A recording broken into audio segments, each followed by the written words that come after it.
if we're assuming that it is true, then it would be Donald Trump using illegal means to overturn the results of the election, right? I'm gonna say probably not, and I know that's not the answer you want to. Oh my God. Okay, welcome. How's it going? Hello, how are you? Not good. I'm good. I just watched that last interaction. What a show. Yeah. How you doing? Not good. I'm not doing good. Oh, sorry to hear that, man. That's okay. Are you an agreeer or disagreeer? I'm a little bit wishy-washy, meaning I'm more neutral on the position. Okay. I could be swayed either way. Okay, that's fine. I won't yell at so- you as long as we keep everything honest. Sure. Yeah. So I'd like to know like your reasons why though, and see if it correlates. Okay, there's a couple reasons why.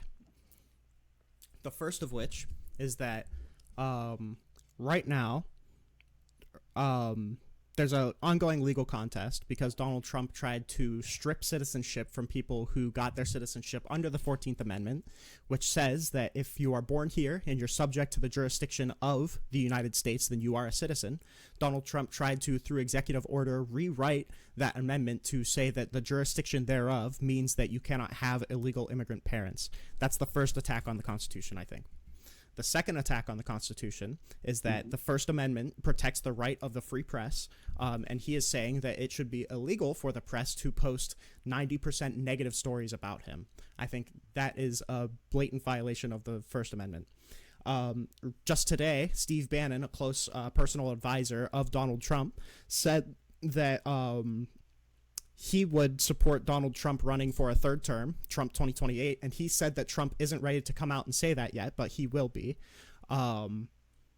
which is pretty nutty. I think that he violated the core of our Constitution on January 6, 2021, when he tried to overturn the results of a fair election.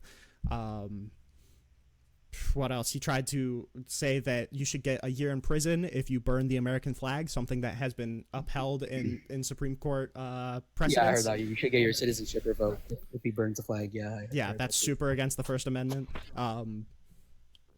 You can look at the Doge stuff and the trying to get rid of federal agencies, because right now I think he's set to sign an executive order to get rid of the Department of Education, which was established through a piece of congressional law, which Donald Trump cannot just get rid of. Under the Constitution, legislating is the legislative branch's job. Obviously, the executive branch cannot just undo a piece of legislation. I don't know if you need any more. Yeah, you're good. So I'll just let me just take one of those reasons, if you will. Yeah, that's fine. So one of those reasons is January 6th. Mm-hmm. I mean, obviously, you hear this common argument from the right saying, "Oh, why wasn't anyone charged with an insurrection?" Mm-hmm. That means it wasn't an insurrection. But I tend to use that argument sometimes as well when it comes to January 6th. Yeah. And I do admit, and I just want to give a little bit of context, that January 6th was an awful thing. I think Donald Trump's behavior was not right between the November 4th to January 6th. I disagree with his premise on the election. He obviously lost the election. He even brought it to court. He didn't really bring much of the evidence that he said he was going to bring. It was settled, and that was that. And right with that being said, you can't really say that he intended to instruct his audience to attack the Capitol on January 6th, because insurrection requires two parts. So there's one incitement and there's insurrection. Mm-hmm. And legally speaking, and I'm sorry to repeat this again, he does not meet the following criteria of either or. So incitement would be, hey, I wanted you to go punch that guy in the face, and then if a bunch of people do it, then we can understand, hey, some person incited that thing to happen. But Donald Trump didn't really give much of that. He just misused the hyperbole, saying like hell for your country. Yeah, sure. None of that, which actually explains why he wanted to attack the Capitol. Yeah. So most of my argument against Donald Trump, and this goes into, you need to hold my hand here because it's going to be a lot of niche political stuff. So Are Yeah, you go are you generally aware of how the electoral college process works? Just generally. I mean, I'm a little. I used to, but It's okay. I started putting my time towards other things in the political atmosphere, That's okay. And not a lot of people. like Israel Palestine, Yeah, when I Ukraine, all those. first started researching everything, I didn't know either. I had to go read the fucking legislation. It's super complicated and it was written a long time ago. So, but okay, here's the general idea: is that a state certifies their election results. They get the potential electors from the one of the two political parties, whoever won the election. The governor signs a certificate of ascertainment certifying that these are the electors of the state, or certifying that these people will vote for Joe Biden because he won the state of Arizona, for example. That gets transmitted to the joint session on January 6th. In this case, it was 2021. And those votes are certified by the vice president. That's a quick abridged version of how that process works. Why I say that Donald Trump went against the spirit of the Constitution is because in 2021, he coordinated with the RNC to get the group of potential Republican electors to also sign a fraudulent certificate of ascertainment without the state executive approval, to also transmit those to the joint session. And he tried to engage in a pressure campaign of the vice president to choose his electors instead of the state certified electors for Joe Biden, which would basically hand the election to Donald Trump, despite the fact that he didn't win that state. I think that is blatantly against our democratic system. Now, if we want to get into the technicality of, okay, does it technically count as an insurrection? It has been adjudicated once in a case called Anderson v. Griswold in relation to whether or not he should be able to appear on a ballot. I generally am sympathetic to that finding, but it's a kind of novel finding, especially when you think of insurrection as a legal charge, because typically people aren't found guilty of insurrection if you're not actually a part of the crowd. But I think that he acted absolutely irresponsibly when directing the crowd. I think that he did try to take extra legal activity in order to overturn the 2020 presidential election results, which would essentially rob Joe Biden of the 2020 election. The only reason that didn't go through was because Mike Pence refused to do it because he admitted that it would be unconstitutional and obviously not in the spirit of our democracy. So when I say that he was acting against the spirit of the Constitution, I'm not even so much talking about the raid at the Capitol. I'm more so trying to, get at him trying to throw out electors and try to force the vice president to choose his electors instead of the ones that the state certified.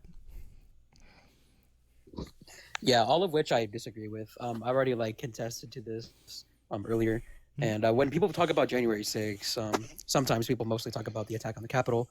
People like yourself would focus more on the technicality of him trying to slay some false state of electors and all of that. But to go back to my earlier point, the attack on the Capitol, I mean, I don't know if you're a little bit wishy-washy on all the rules about insurrection and all that, but like I mentioned before, there's some point for an insurrection you have to incite it. So like the example I stated before with something, hey, go punch that guy in the face, and a bunch of people go do it. Did Donald Trump say any of which that incited those people to do it? Like, hey, let's all go attack the Capitol.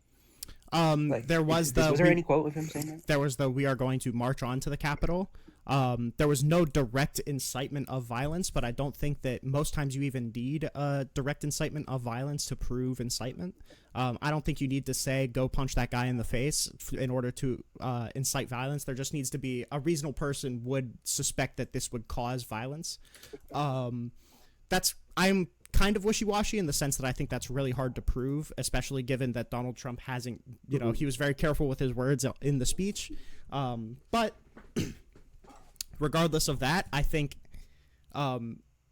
if we want to look at it the most simple way, there were people, take Enrique Tarrio, for example, who were found guilty of seditious conspiracy, a conspiracy to secede from the Union, and Donald Trump pardoned him. I think that alone might be bad enough to reach the level of giving aid to insurrectionists as defined under the 14th Amendment. Yeah, and so going back, so we, so you said earlier that you would call this an attempted insurrection. Am I correct? Um, it's so Or is it just I like would a? say Is it something? it depends on how you define it. Basically, I'm not going to die on the hill that I would say that this was an insurrection as far as the federal statutes define. I would say that it was a clear attempt for Donald Trump to overthrow our democracy. I think that is hyper clear to me. I think that there were people there engaging in insurrection, so like Enrique Tarrio or Stuart Rhodes, for example, where they floated the memo around saying that we were going to occupy the Capitol for as long as it takes for them to not certify the election. I think at that point we could probably justify them engaging in insurrection, especially since they were directly instructing people to, engage in illegal activity. Donald Trump ended up pardoning those people or commuting their sentence in the case of Stuart Rhodes. So if you're asking what did Donald Trump directly engage in insurrection, I would say at this point, if you define it as the Colorado Supreme Court said, then yes. If you're defining it as a direct incitement, then I would say probably not. But I would say that it was a bad faith interpretation to try and throw out the election results, and I would say that he pardoned people who did absolutely engage in insurrection. And didn't the Colorado Supreme Court case choose not to give like a full onset definition of insurrection? No, they gave so the definition given under the Colorado Supreme Court was a public use of force or threat by a group of people to hinder or prevent the execution of the Constitution of the United States. Hmm. Oh, so are you using that definition, or am I mistaken? If we're working off of that definition, then I would say a reasonable person would suspect that their comments would induce this kind of thing. Or at least would induce people to use a threat of force to hinder the execution of the Constitution. I think a reasonable person would assume that they were doing that. Maybe we could just argue that Trump is stupider than the average person or is more naive than the average person, maybe. But if we're going by this definition, then I think a reasonable person would suspect that they are inciting an insurrection, yeah. Okay. And so I'm trying to. Apologies for asking a lot of questions. I'm just trying to investigate your You're okay. worldview. I appreciate these conversations way more than I appreciate the last guy. So Yeah. So then back to the other reason aside from January 6th is that you believe that Trump might go for a third term. Steve Bannon, his close personal advisor, said that he is interested in a third term, and Trump just isn't coming out to say that yet. And previously, we're going to go back to January 6th for just a second. Steve Bannon was also the person who came out before Donald Trump did to say that he is just going to prematurely declare victory before all of the election results were counted. There was no reason to believe that Trump was going to do that, and then Steve Bannon came out and said he was going to do it, and lo and behold, Trump did it. So if Steve Bannon is coming out and saying that I'm prepared to support Donald Trump in running for a third term, and they, it's possible that he will come out and say it, but he's just not ready to. And I don't remember what the other quote was. It was something along the lines of like they're getting ready for it or something along the lines of that. I think that's big enough cause for concern, especially since in the individual states, there's already been pieces of legislation proposed in order to carve out a caveat for Donald Trump to run for a third term, but Obama not to. So. Yeah, I don't know. There's I heard that too. Yeah, I heard that. Yeah, so I think there's cause for concern. Close person to Trump. Yeah, I think there's like some person close to Trump made up this kind of bill. I think that would propose that a person can run for a third term, but there were some issues regarding that bill because it wouldn't allow people like Obama to run again. It was a proposed constitutional amendment to allow that, but because obviously you can't run for a third term in the Constitution.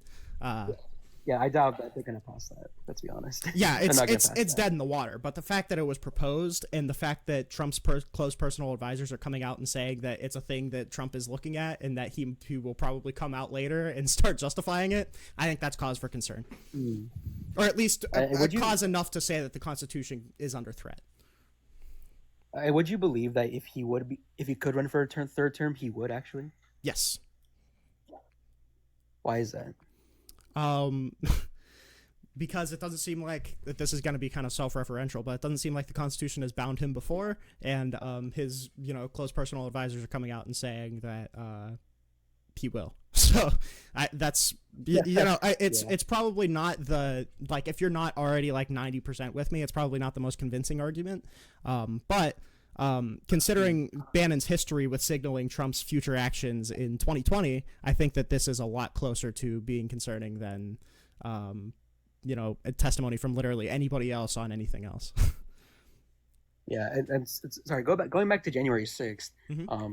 Me personally, I know I said before that I'm neutral on the position, but I find a kind of a little bit of issues on both sides of the aisle when it comes to people on the left accusing Trump of inciting an insurrection or engaging in the insurrection or trying to undermine the law, and there's people on the right that's saying, "Oh no, he didn't because nobody got charged. He didn't give a precise incitement. He didn't do anything he didn't like physically go down there and march with them." So for me on the aisle, I know this might bother you a little bit, but I'm sort of more leaning to the right side of this issue, Okay. mostly because to me it kind of makes sense in a way that this would apply to the law. So for me, and when I see Donald Trump footage of the speech and his tweets on Twitter at the time during January 6th, I agree that he should have spoke out sooner about the riot. He should have definitely called off the protest / not protest. I'm sorry, the riot that they had there at the Capitol. Ashley Babbitt, as you know, was dead during January 6th. Yeah. Unfortunate. And I honestly do agree that Trump should have spoke earlier, and if he had, she could have lived. But with that being said, I don't really think this is an appropriate call for him purposely trying to utilize his protest members or his riot members to overthrow the Capitol with the use of force. Like I don't really see the intention here. Well, okay, so I would absolutely 100% say that he was trying to take advantage of the people in the Capitol in order to overturn the election results. Okay. Are you aware of who John Eastman is? John Eastman? It sounds familiar, but I'm not sure now. So Donald Trump put John Eastman in charge of the efforts to overturn the 2020 election, basically. He was a lawyer. He's now disbarred. And he shared something around the Trump campaign, in between election day and the certification day. It's now referred to as the Eastman memo, but it was called the January 6th scenario.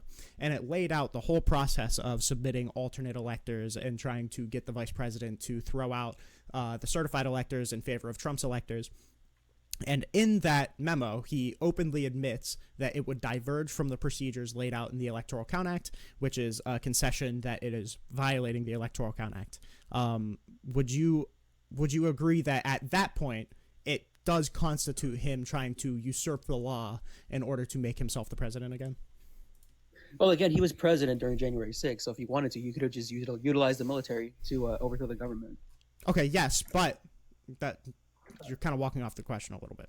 Do you agree? Oh no, it's kind of like adjacent to the question because you're asking me when it comes to so before we move on though, do you agree that if John Eastman was circulating around that memo, and if John Eastman and Donald Trump tried to convince Mike Pence to do that, and if in that memo it said that it would violate the Electoral Count Act, that would be Donald Trump trying to use illegal means to overturn the results of the election? Again, I'm a little bit wishy-washy. I'm going to have to see if that's true or not. Okay. If we're assuming that it is true, then it would be Donald Trump using illegal means to overturn the results of the election, right? I'm going to say probably not. And I know that's not the answer you want to hear. I'm sorry. No, I would say if you start the news. Sorry, could you say that again? No, go ahead. Oh, no, it's because... Okay, this is where I'm going to enter into a puddle here. It's just that when a president is in office and he's trying to utilize what was his name, John Bannon? John Eastman. John Eastman. I'm sorry, John Eastman to. Sorry, can you say that again? My brain's fried right now. So, John Eastman was circulating a memo around the Trump campaign to basically say that we should use the vice president to decertify the state's election results in favor of our election results that we submitted alongside them. And he admitted in that memo that it would violate the Electoral Count Act. Well, if that was the case, then yes, obviously. Okay, that's okay. That's what I was looking for. Because if we, that's why I was frustrated with your answer. Because if we agree that they admitted it was illegal and they did it to overturn the election results, then it's obviously the president trying to use illegal means to overturn the election results. That's literally like A equals A. Yeah, but I'm talking more about the rioting on January 6th. But again, I'm a little bit wishy-washy on the legal aspects of insurrection. So the point that I'm making is that trying to just isolate it to the events of the Capitol is probably like whitewashing the actual, the whole thing. There's a reason that when Jack Smith indicted Donald Trump, he did it as a conspiracy charge. Because it can't just be isolated to one thing at the Capitol. It's all of the months leading up to it where he was, undermining faith in the election. It's all of the months before it when he was claiming the election was stolen, even though he had no reason to believe it. It was all the months beforehand where he was trying to pressure the Attorney General to send letters to state legislators saying that their election was fraudulent, even though the DOJ had found none of it. It was Eastman circulating this memo, trying to get them to send the electors. It was sending the electors. It was the pressure campaign of Mike Pence to decertify electors. So to just isolate it to what happened at the Capitol is removing, step A, B, C, and D to just get to why E doesn't necessarily follow when we don't have any of the prerequisite knowledge to determine if E is even valid or not. Does that make sense?